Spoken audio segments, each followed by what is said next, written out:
ETF index mutual funds నేర్చుకుని stock మార్కెట్లో రాణించాలనుకుంటున్నారా? వెంటనే ఈ నెంబర్కి కాల్ చేయండి. నమస్తే, welcome back to Suman TV. Present మనతో పాటు ఉన్నారు తోడు నీడ ఆర్గనైజేషన్ నుంచి రాజేశ్వరి మేడం. నమస్తే మ్యామ్. నమస్తే నవీన. మేడం, ఈరోజు నేను కొన్ని టాపిక్స్ తీసుకుని వచ్చాను. అంటే Okay. ఎప్పుడు ఇవే టాపిక్స్ నవీనా అనుకుంటారు మీరు. కాకపోతే ఏంటంటే ప్రజెంట్ సొసైటీలో జరిగేటటువంటి సిచ్యువేషన్స్ అలా ఉన్నాయి కాబట్టి అవి తీసుకోవాల్సి వచ్చింది. ఫస్ట్ ఏంటంటే, అంటే అందమైన భార్య ఉన్నా కూడా ఎందుకు మగాడు వేరే వాళ్ళ వైపు టర్న్ అవుతున్నారు అంటే వివాహేతర సంబంధాల గురించి మనం ఇల్లీగల్ అఫైర్ గురించి చాలా వీడియోలో మాట్లాడుకున్నాం. అంటే మళ్ళీ ఎందుకంటే ఇలాంటి జరుగుతున్నాయి కాబట్టి. అంటే ఇలా చేయడం వల్ల అతనికి వచ్చే సమస్యలు ఏంటి, సమస్యలు ఏమి రావంటారా అంటే ఒకసారి. ఖచ్చితంగా ఉంటాయి, ఎందుకుండవు.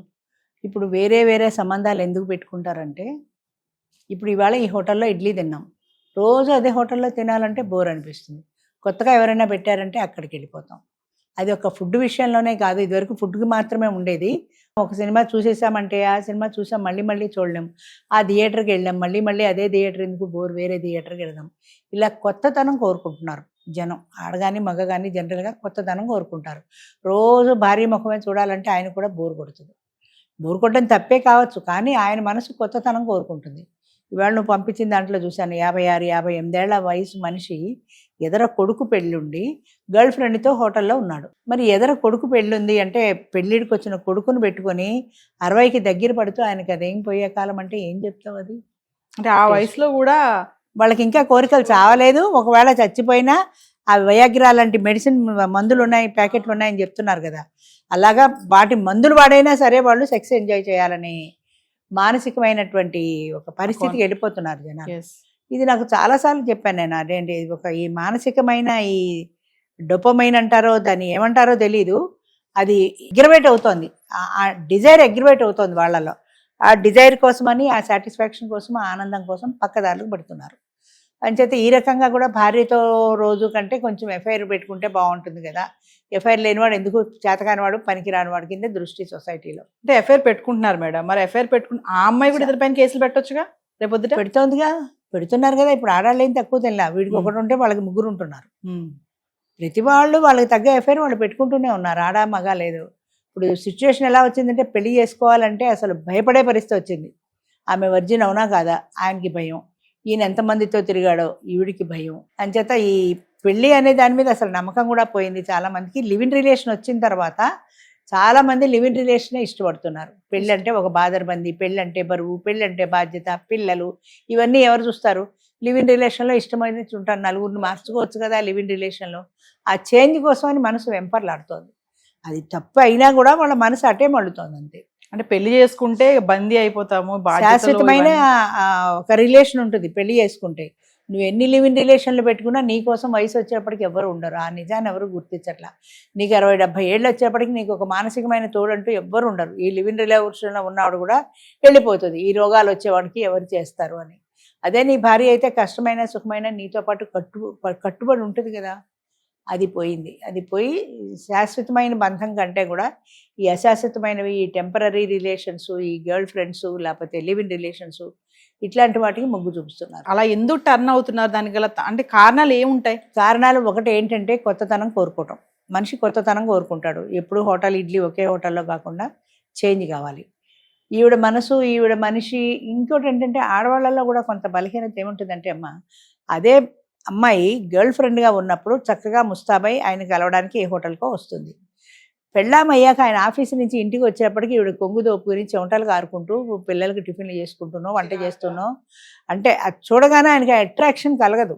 గర్ల్ ఫ్రెండ్గా ఉన్నప్పుడు అదే మనిషి అంత అట్రాక్షన్ కలిగింది. ఇప్పుడు నీ ఇల్లాలు అయిపోయాక ఎందుకు కలగటం లేదంటే అప్పుడు ఉన్నంత అట్రాక్టివ్గా ఇప్పుడు ఉండటల్లా.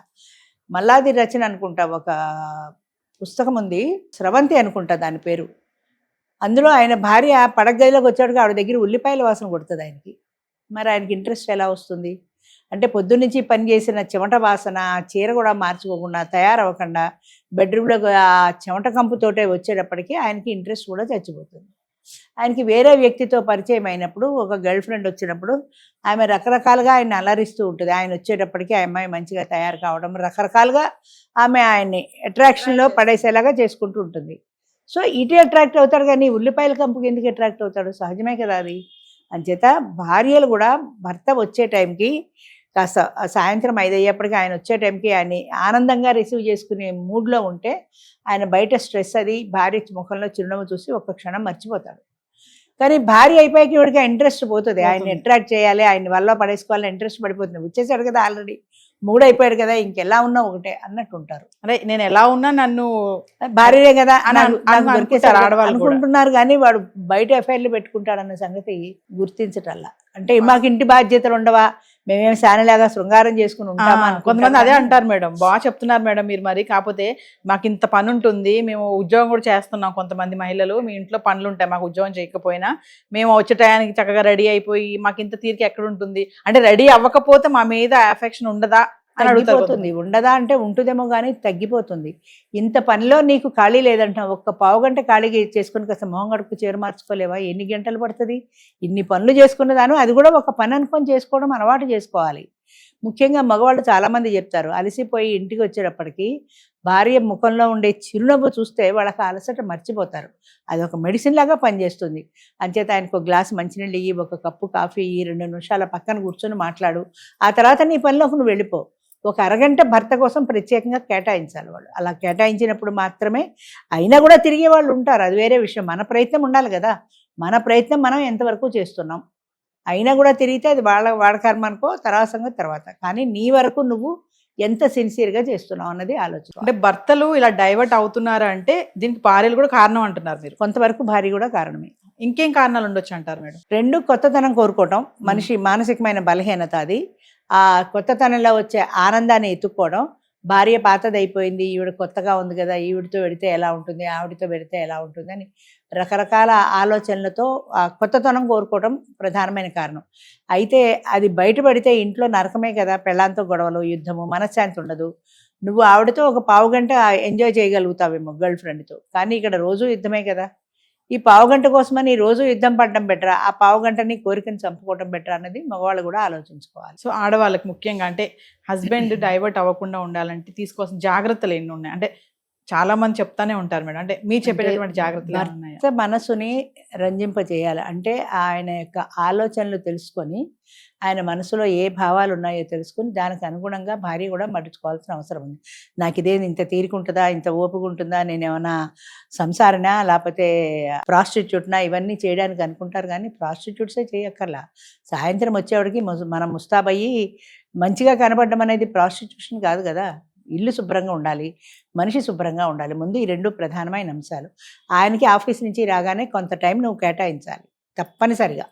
ఒక 10 నిమిషాలు కూర్చో, ఒక పావుగంట కూర్చో. ఆయన కాఫీయో టిఫినో ఇచ్చి ఈరోజు ఏం జరిగింది, ఆఫీస్లో ఏదైనా షేర్ చేసుకునేది ఉంటే షేర్ చేసుకుంటాడు, లేకపోతే మానేస్తాడు. నీ గోల్ నీది, ఆయన ఏ పేపరో టీవీయో చూసుకుంటూ కూర్చున్నాడు. 10 నిమిషాలు కూర్చో. అయినా ఆయన టీవీ చూసుకుంటూ నిన్ను పట్టించుకోతే నువ్వు లేచేరిపోయి నీ పని నువ్వు చేసుకో. కానీ ఆ 10 నిమిషాల్లోనూ ఆయన ఏదైనా చెప్తాడేమో, ఆయన ఆఫీసులో చికాకులో మంచో లేదా ఆఫీసర్ మెచ్చుకున్నాడు, తిట్టాడో, ఏదైనా షేర్ చేసుకుంటే నువ్వు ఓపికగా వినాలి కదా. ఇంకా కొంతమంది మహిళలు ఉంటారు మేడం, వాళ్ళు ఏమంటారు అంటే, నీకు బయట వ్యవహారాలు ఎక్కువైపోయాయి, వాళ్ళతో వీళ్ళతో బాగా జాలీగా నవ్వుతూ మాట్లాడుతున్నావు, నీకు నా మీద ఇంట్రెస్ట్ పోయింది, అందుకే ఇట్లా టర్న్ అయ్యావని చెప్పేసి, అంటే వీళ్ళు తప్పున్నా కూడా అటు అతని మీద తోసేస్తూ ఉంటారు. అవును, టర్న్ అయిపోయాడు, నిజమే. టర్న్ అయిపోవడానికి నేను ఎంతవరకు బాధ్యురాలని మనం ప్రశ్న వేసుకోవాలి కదా.